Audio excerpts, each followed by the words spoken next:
त्याग गर्नुभएको छ। उहाँले भर्खरै भन्नुभयो मैले प्रभावता पनि नलिकन एउटा कोष सञ्चालन गरेर राखेको छु।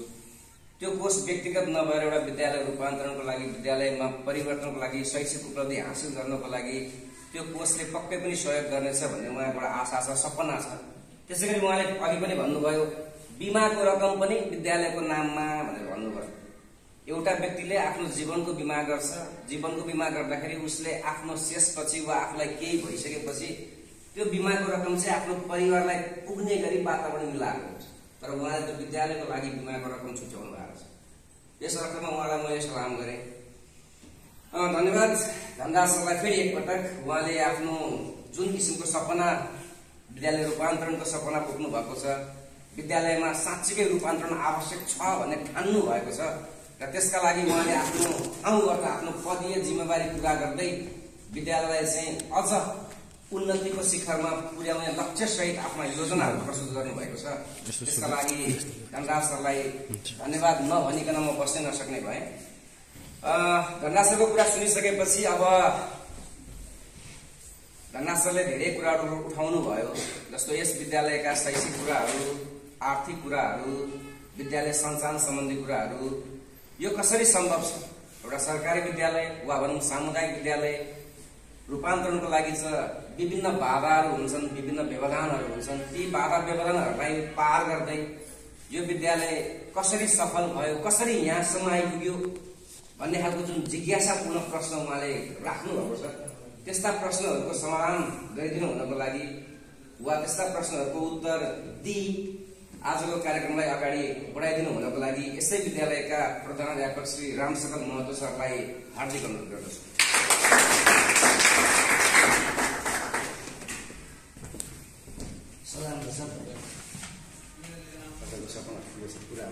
धन्यवाद महेश सर।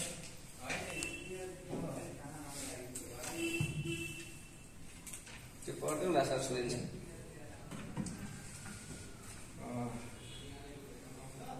निराजन मावि सल्यानको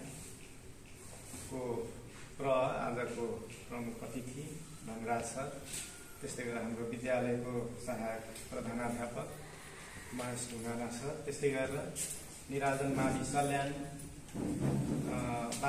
पाल्नुहुने त्यहाँको प्रशिक्षक सर म्यामहरू, त्यस्तै गरेर हाम्रो विद्यालयको खेलकुद प्रशिक्षक, सँगसँगै विद्यालयको हेडतिरको ल्याब इन्चार्ज र निराजन मावि सल्यानमा कक्षा 11 र 12मा अध्ययनरत पशु विज्ञानतर्फका विद्यार्थी भाइ बहिनीहरूलाई सर्वप्रथम मेरो व्यक्तिगत तर्फ र त्यस्तै गरेर विद्यालय परिवारको तर्फबाट यहाँहरूमा हार्दिक न्यानो अभिवादन गर्न चाहन्छु।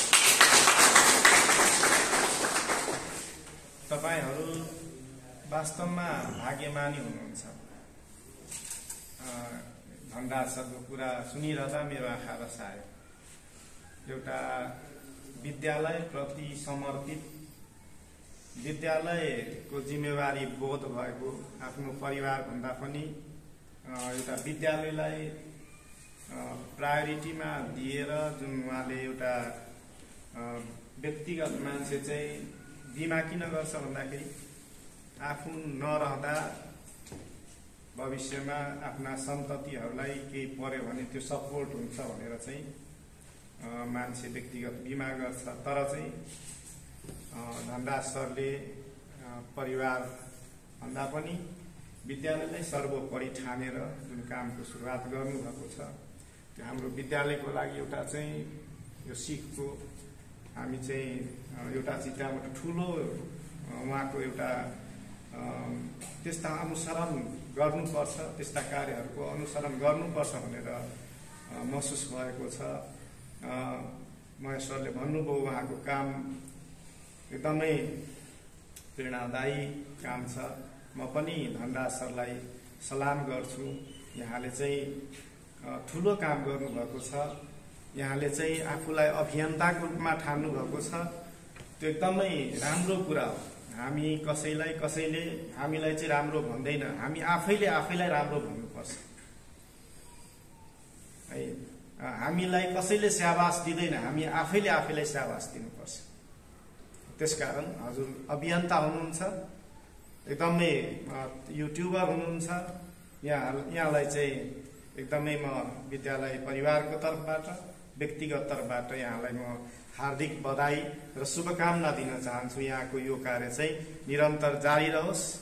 त्यसको लागि चाहिँ एउटा निराजन माविले चाहिँ एउटा राम्रो नेतृत्व पाएको पनि मैले महसुस गरिराखेको छु। म अब यहाँले उठाउनु भएको जुन सवाल छ जनता मावि गौरी डाँडा यो उचाइसम्म कसरी आयो, यसको इतिहास चाहिँ धेरै लामो इतिहास छैन। यो विद्यालय 2031 सालमा स्वीकृत प्राप्त गरेर चाहिँ यो विद्यालय सुरुवात भएको हो र यो विद्यालय 64 सालसम्म एउटा लामो 2031 देखि लिएर 2064 सालसम्म 5 कक्षासम्म मात्रै पढाएको थियो। एउटा सानो टहरो थियो। अब त्यो एउटा चाहिँ भौतिक संरचना आज चाहिँ 64 पछि जुन चाहिँ 18 वर्षको जुन समय अवधि छ, यो सानो समय अवधिमा यसले चाहिँ एउटा ठुलो फड्को नै मारेको बुझ्नुपर्छ। आज हाम्रो विद्यालय जनता मावि गौरी डाँडा मध्य प्रदेशको उत्कृष्ट गन्तव्यको रूपमा चाहिँ स्थापित हुन पुगेको छ। सँगसँगै राष्ट्रव्यापी रूपमा असल अभ्यास गर्ने विद्यालय सामुदायिक विद्यालयहरूको सूचीमा हामी 90औं स्थानमा छौँ। 3वटा विद्यालयहरूको समान अङ्क भएको कारणले गर्दा हामी चाहिँ आफूलाई 90औं स्थानमा चाहिँ ठानेको छौँ। लिस्टमा चाहिँ 11औं नम्बरमा भए पनि 3टा विद्यालयहरूको समान अङ्क छ। त्यसकारण हामी आफैलाई 90औं स्थानमा हामी छौँ भनेर हामी ठानेको छौँ। त्यो चाहिँ निरन्तर यहाँको अभिभावक समुदाय, विवश, शिक्षक अभिभावक सङ्घ र शिक्षकहरूको जुन विद्यालय प्रतिको जुन एउटा सकारात्मक भाव छ, विद्यालयलाई बनाउनु पर्छ भन्ने एउटा चाहिँ अठोट छ। त्यो अठोटले नै यो सम्भव भएको र यसमा चाहिँ हाम्रो विद्यालयको अभिभावक, हाम्रो विद्यालयको संस्थापक भन्दा पनि हामी विद्यालयको संरक्षक भनेर पूर्व शिक्षा विज्ञान तथा प्रविधि मन्त्री गिरिराज मणि पोखरेललाई हामी चाहिँ यो विद्यालयको संरक्षकको रूपमा चाहिँ मानेका छौँ र उहाँको यो हाम्रो यो यात्रामा चाहिँ उहाँले ठुलो योगदान गर्नुभएको छ।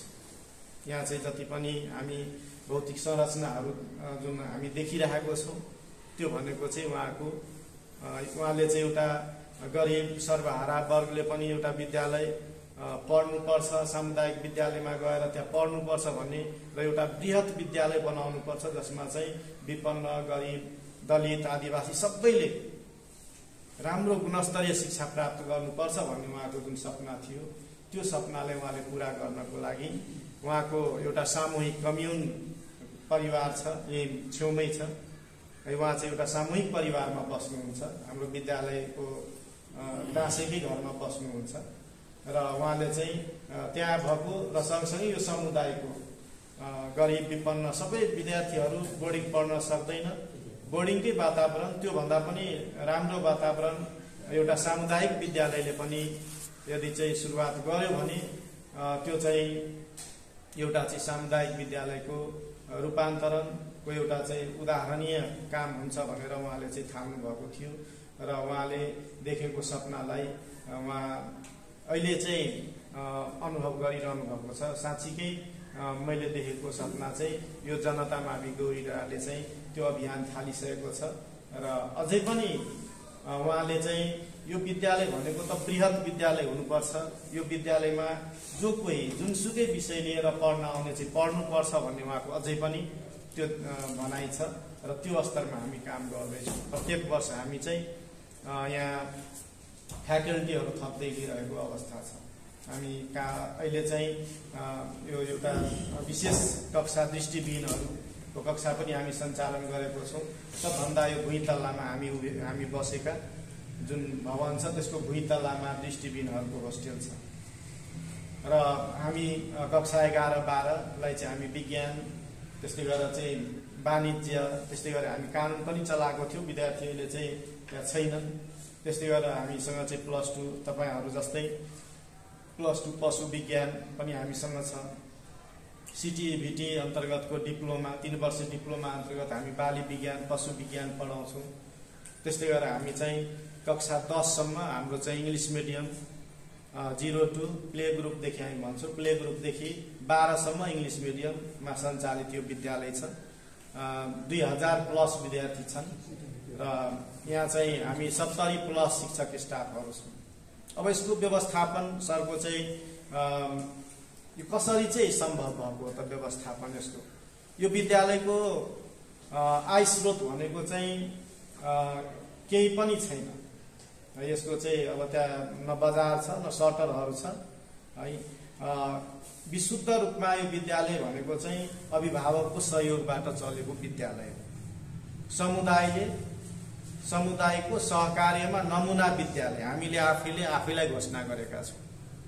मैले अघि पनि भने हामीलाई राम्रो कसैले भन्दैन है। हामी एउटा अभियानमा लाग्नुपर्छ, आफै राम्रो भनेपछि है अरूले भन्नुहोस् नभन्नुहोस् त्योदेखि मतलब हुँदैन र राम्रो काम गर्यो भने पक्कै पनि अरूले भन्न थाल्छ। 1 दिन 2 दिन भन्दैन, समय बित्दै जाँदाखेरि है त्यो एउटा चाहिँ ल है यो राम्रो काम गर्दैछ पक्कै त्यो भन्न मन नलागे पनि ऊ चाहिँ बाध्य भएर चाहिँ भन्न पुग्छ।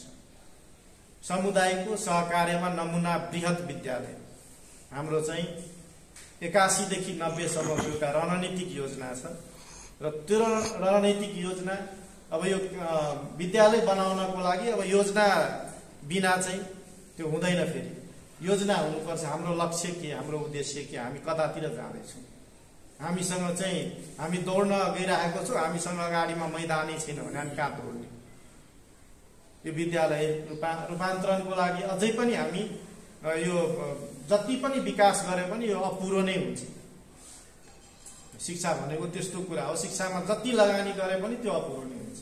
हामी चाहिँ हाम्रो विद्यालय 81 देखि 90 सम्म 10 वर्षमा कस्तो हुने त त्यसको लागि चाहिँ नेपालमै कतै नभएको अभ्यास हामी चाहिँ 2080 मा चाहिँ शिक्षा सम्मेलनबाट सुरु गरेका थियौँ।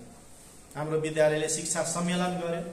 सो शिक्षा सम्मेलनको उद्घाटन तत्कालीन उपप्रधान तथा गृहमन्त्री नारायण काजी श्रेष्ठले गर्नुभएको थियो र त्यो 3 दिनसम्म लगातार चलेको शिक्षा सम्मेलनबाट है त्यहाँ विभिन्न अगुवा वर्ग, विभिन्न चाहिँ व्यापारी, शिक्षाविद, स्थानीय विद्यार्थी, अभिभावक, विद्यालय व्यवस्थापन समिति, हाम्रो विद्यालयको एउटा छुट्टै महत्त्व बोकेको आमा समूह सबैसँग घनीभूत छलफलबाट एउटा चाहिँ दस्तावेज तयार गरियो, जुन चाहिँ हामी त्यसलाई 10 वर्षे रणनीतिक योजना भनेर नामाकरण गरेका छौँ। र अहिले त्यो रणनीतिक योजना कार्यान्वयनको पाटोमा छ। हामी अहिले चाहिँ त्यसलाई कार्यान्वयन गर्दै गइरहेको छौँ। वर्षेनी कार्ययोजना बनाउँछौँ र वर्षेनी कार्ययोजना बनाइसकेपछि त्यसलाई हामी चाहिँ इम्प्लिमेन्ट गर्छौँ। जस्तो कि अब यो वर्ष के गर्ने भन्ने कुरा हामी चैतमा नै निर्धारण गरिसकेका थियौँ र त्यो चाहिँ त्यो योजना अनुसार स्कुलले चाहिँ कामहरू अगाडि बढाउँदै गरेको अवस्था छ। अब यो विद्यालयको आय स्रोत के त भन्दाखेरि विद्यार्थीमा फेरि पनि विद्यार्थी, समुदायको सहयोग, अभिभावक सहयोग। हामी चाहिँ प्ले ग्रुपदेखि नै सशुल्क पढाउँछौँ। प्ले ग्रुपदेखि नै हामी चाहिँ केही न केही पैसा लिएर पढाइरहेको छौँ। एकदमै न्यूनतम शुल्क छ तर हामी लिइरहेको छौँ। र मुख्य आय स्रोत भनेको हाम्रो विद्यालयको 11-12 डिप्लोमा। हामी चाहिँ त्यहाँ त्यही 11-12 र डिप्लोमा झन्डै 800 विद्यार्थीहरू छ र त्यो स्रोतले यो विद्यालय चाहिँ यो भौतिक संरचनादेखि लिएर हरेक कुरा चाहिँ अगाडि बढाइरहेको अवस्था छ। मासिक हामी चाहिँ 15 लाख प्लस स्यालेरीमा मात्रै व्यय गर्छौँ, जबकि स्थानीय सरकारबाट हामी चाहिँ त्यति लाभान्वित छैनौँ। 3 वर्षको कार्यकाल बित्न थाल्दा पछिल्लो स्थानीय सरकारबाट हामी चाहिँ लाभान्वित छैनौँ। भौतिक संरचनामा 1 रुपैयाँ पनि हामीले सपोर्ट गरेको छैनौँ। विशुद्ध तलब र त्यही अनुदान के छ त्यो बाहेक यो विद्यालयलाई केही पनि सहयोग गरेको छ। तर पनि हामी आफ्नो जुन हामीले रणनीतिक योजना बनाएको छौँ त्यसलाई चाहिँ पुरा गर्न हामी चाहिँ अहरात्र खटिरहेको छौँ। भौतिक संरचना हामी बनाएकै छौँ। यो हामी अहिले यो हल धनराज सर पहिला पनि आउनु भएको थियो, पहिले यो हल थिएन, अर्कै ठाउँमा थियो, त्यहाँ अहिले कक्षा छ। यो चाहिँ भर्खर बनेको छ। यसमा चाहिँ हामीसँग कम्प्युटर ल्याब तपाईँहरूले चाहिँ घुम्नुभयो होला अघि। कम्प्युटर ल्याब चाहिँ यसको मुनि पनि कम्प्युटर ल्याब छ। त्यसमा चाबी लाग्छ, त्यो भ्यायो भने चाहिँ त्यो म यसरी खोल्न लगाएर यसले फर्किने बेलामा त्यो अवलोकन गर्दै जानु होला। हामी यो भवनमा चाहिँ नयाँ कम्प्युटर ल्याब 60वटा नयाँ कम्प्युटर चाहिँ जोड्दैछौँ त्यहाँ। र एचएम हामी सुरु गरेको छौँ, होटल म्यानेजमेन्ट। किनकि हाम्रो रणनीति योजना के छ भन्दाखेरि यहाँ पढ्न आउने विद्यार्थी फर्केर नजाओस्, हामी विभिन्न फ्याकल्टीहरू थप्दै जान्छौँ भन्ने चाहिँ जुन योजना छ त्यो अनुरूप चाहिँ हामी एचएम सुरुवात गरेका छौँ, होटल म्यानेजमेन्ट सुरुवात गरेको छौँ। र होटल म्यानेजमेन्टको लागि ल्याब चाहिन्छ, त्यो ल्याब पनि हामी चाहिँ विकास गरिराखेको अवस्था छ। त्यो पनि यसै भवनमा छ। पहिलो तल्लामा चाहिँ एचएमको ल्याब छ, दोस्रो तल्लामा कम्प्युटर ल्याब छ, तेस्रो तल्लामा हामी छौँ। यो एउटा चाहिँ अब सभा हल पनि चाहिन्छ भनेर चाहिँ हामी चाहिँ एउटा पहिलेको अलिक कन्जस्टेड थियो, यो बनायो, यो पनि कन्जस्टेड जस्तै लागिराखेको हुन्छ। जति भवन भए पनि हामीलाई अपुरो छ। हाम्रो विद्यालय किन 2 सिफ्टमा चल्छ त? हामीसँग भवन छैन, हामीसँग कक्षा कोठा छैन। अब चाहिँ 11 बजेबाट बल्ल 10 कक्षासम्मको विद्यार्थी आउँछ। 11 देखि हामी पढाउँछौँ। अरू विद्यालयहरू 10 बजेदेखि सुरु हुन्छ। हामी चाहिँ भवनको अभावको कारणले गर्दा, कक्षा कोठाको अभावको कारणले गर्दा हामी चाहिँ 11 बजेसम्म मात्रै, 11 बजेबाट चाहिँ 10 कक्षासम्मको पढाइहरू सुरु गर्छौँ। अर्को चाहिँ यसमा एकदमै कमिटमेन्ट, प्रतिबद्ध हुनुपर्छ। जो यो विद्यालयका अङ्ग छन् सबै विद्यालयप्रति कमिटमेन्ट भएर एकदमै आफूलाई प्रतिबद्ध बनाएर लाग्यो भने मात्रै सामुदायिक विद्यालय बन्छ। फेरि हामी टिचरका आफ्ना छोराछोरी हामी बाहिर पढाएको छैनौँ। हामी आफ्ना बालबालिका, आफ्ना छोराछोरी, आफ्ना सन्ततिलाई यही विद्यालयमा पढाउनुपर्छ। र यो विद्यालयमा पढाइरहँदाखेरि 12सम्म वा डिप्लोमासम्म है टिचरको आफ्नो छोराछोरीको लागि यहाँ शुल्क तिरिराख्नु पर्दैन। आफ्नो छोराछोरी बिग्रिरहँदाखेरि, आफ्नै आँखाको अगाडि आफ्नो छोराछोरी बिग्रिरहँदाखेरि त्यो टिचर पक्कै पनि छटपटाहट महसुस गर्छ। जब चाहिँ आफ्नो छोराछोरीलाई बोर्डिङमा राखेको छ, आफ्नो छोराछोरीको भविष्य बनिरहेको छ, आफ्नो छोराछोरी मजाले पढेको छ भने त्यो टिचरलाई के मतलब? अरूको छोराछोरी बिग्रोस्।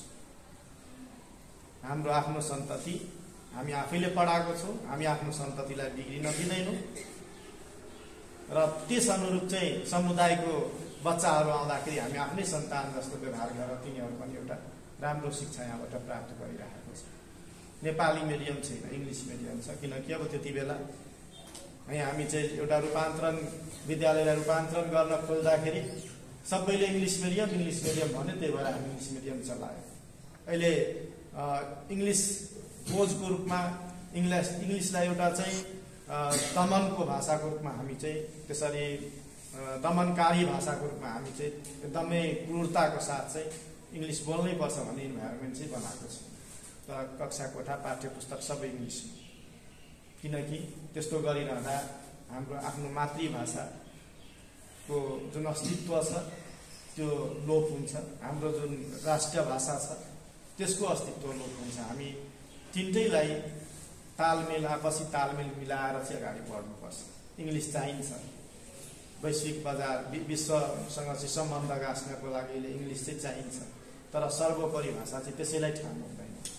हामी चाहिँ झन् यो क्षेत्र भनेको चाहिँ मधेसतिर मैथली समुदायको बच्चाहरू धेरै, लगभग 70% विद्यार्थीहरू मैथली भाषाभाषी, मगही भाषाभाषीको भएको कारणले गर्दा हामी यो पालिदेखि नै इसिडी बाल विकासतिरको कक्षाहरूमा त्रिभाषिक शिक्षणको अभ्यास थाल्ने गरेका छौँ।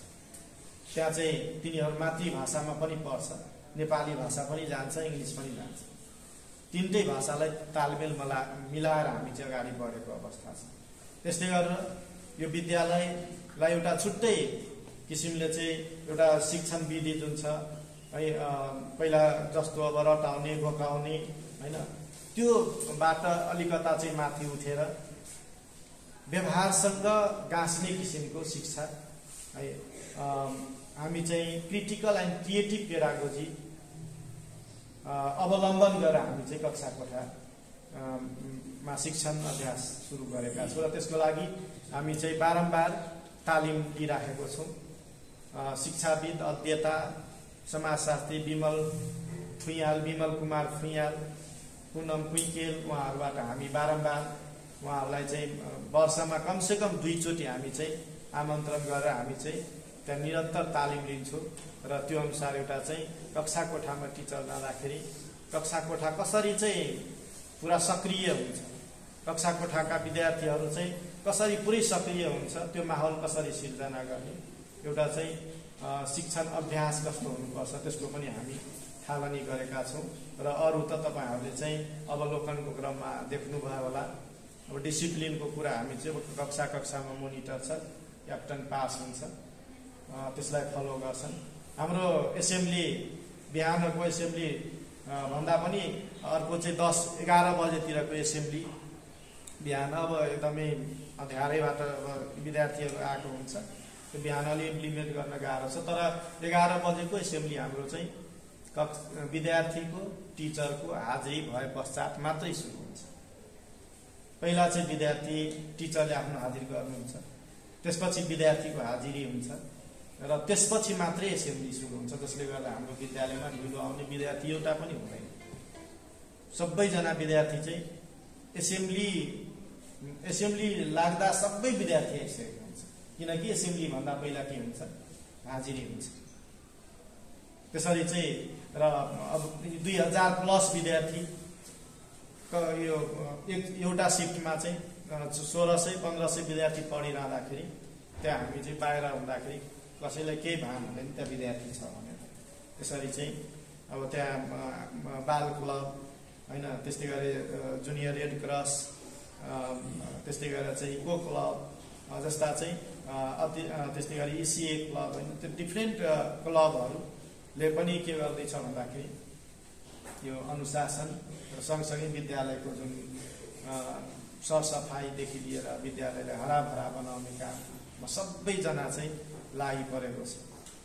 र विद्यालय व्यवस्थापनलाई चुस्त दुरुस्त बनाउनको लागि निरन्तर 4 कार्यकालदेखि विद्यालय व्यवस्थापन समितिको अध्यक्ष वा अरू पदमा रहेर हामीलाई चाहिँ एउटा असल अभिभावकको रूपमा अहोरात्र खटिदिरहनुहुने विद्यालय व्यवस्थापन समिति अध्यक्ष राजन प्रसाद ढुङ्गाना हुनुहुन्छ। उहाँको निरन्तर प्रेरणादायी भूमिका, एउटा चाहिँ असल अभिभावक र चुस्त दुरुस्त व्यवस्थापक टिमको कारणले गर्दा पनि यो विद्यालय यो अवस्थामा आइपुगेको छ। यसमा चाहिँ एकैजना भिडेर हुँदैन, यसमा चाहिँ विद्यालय परिवारको सम्पूर्ण अङ्ग भनेको चाहिँ मैले सबैलाई सम्बोधन गरेको छु। विवश, शिक्षक, अभिभावक सङ्घ, विद्यार्थी, शिक्षक, समुदाय, आमा समूह सबैको निरन्तर सक्रियताको कारणले गर्दा हामी चाहिँ विद्यालयलाई एउटा चाहिँ रूपान्तरण गर्ने अभियानमा लागेको छौँ र यसमा चाहिँ हामी सफल भइरहेको पनि छ। म फेरि पनि यो आर्थिक पाटो यो सबै चाहिँ विद्यार्थीहरूबाट कलेक्सन गरिएको छ। बारम्बार हामीमाथि अख्तियारले पनि धावा बोल्छ, तपाईँ यो विद्यालय शिक्षा फ्री छ, तपाईँहरू पैसा किन लिनुहुन्छ, बारम्बार त्यहाँ मुद्दा परेको अवस्था छ। तर हामी चाहिँ प्रत्येक वर्ष अभिभावक भेला बोलाउँछौँ। अभिभावक भेलाबाट हामी चाहिँ अभिभावक सहयोग हामी विद्यालयलाई दिन्छौँ भनेर चाहिँ त्यहाँ एउटा माइनेट गरिन्छ। अभिभावकहरूले साइन गर्नुहुन्छ, त्यहाँ अख्तियारमा परेको निवेदनलाई हामी चाहिँ त्यसरी अभिभावकले नै सहयोग दिन खोज्दा हामी किन नलिने भनेर त्यसरी हामी उत्तर लगाउँछौँ। अब त्यहाँ कहिलेकाहीँ त अब स्थानीय तह पनि क्रूर भएर आउँछ। तपाईँहरूले चाहिँ त्यो यति महँगो पैसा लिइरहनु भएको छ, त्यो मिल्दैन भन्छ। हामी चाहिँ के भन्छौँ भन्दाखेरि तपाईँहरू हाम्रो चाहिँ 70+ शिक्षक स्टाफहरूको पैसा दिनुहोस्, हामी चाहिँ विद्यार्थीसँग 1 रुपियाँ लिँदैन। तर त्यसको त तपाईँहरूसँग पनि त्यो एउटा जिम्मेवारी छ, तपाईँहरू त्यो पोस्टमा हुनुहुन्छ, तपाईँहरूले त्यो गर्न सक्नुहुन्छ है। यदि चाहिँ हामी जसको लागि विद्यार्थीहरूसँग हामी चाहिँ जुन फी लिने गरेका छौँ अभिभावक सहयोगको रूपमा, यदि चाहिँ त्यो लिन नसक्ने अवस्था बनाइदिनु भने हामी चाहिँ किन विद्यार्थीसँग पैसा लिन्छौँ? र यो विद्यालय विद्यार्थी अभिभावकको सहयोगबाट चलेको विद्यालय हो। त्यसकारण यो विद्यालयले हामीले चाहिँ समुदायको सहकार्यमा नमुना विद्यालय भनेर हामी आफैले नमुना विद्यालय घोषणा गरेका छौँ। कसैले घोषणा गरेको छैन। हाम्रो धनराज सर आफूलाई एउटा चाहिँ अभियन्ता भनेर घोषणा गर्नुभएको जस्तै यो विद्यालय हामीले पनि नमुना विद्यालयको रूपमा घोषणा गरेको छौँ। अहिलेसम्म सरकारले यसलाई नमुना विद्यालयको रूपमा देखेको छैन। सरकारको नजरमा यो नमुना विद्यालय होइन, समुदायले घोषणा गरेको नमुना विद्यालय हो। मैले चाहिँ भन्ने क्रममा अब त्यहाँ धेरै कुराहरू मेरो अब भन्दै गर्दाखेरि म बिर्सेको होला, छुटेको होला। फेरि पनि एउटा सामुदायिक विद्यालय बनाउने अभियानमा जुटिरहनु भएको निराजन मावि परिवारलाई हार्दिक बधाई र शुभकामना दिँदै यो विद्यालयलाई अवलोकन भ्रमणको लागि एउटा गन्तव्यको रूपमा ठानिदिनु भएकोमा सम्पूर्ण विद्यालयको परिवारको तर्फबाट निराजन मावि परिवारलाई हार्दिक आभार र धन्यवाद ज्ञापन गर्दै म आफ्नो छोटो मन्तव्य यही टुङ्ग्याउँछु। हस्, धन्यवाद।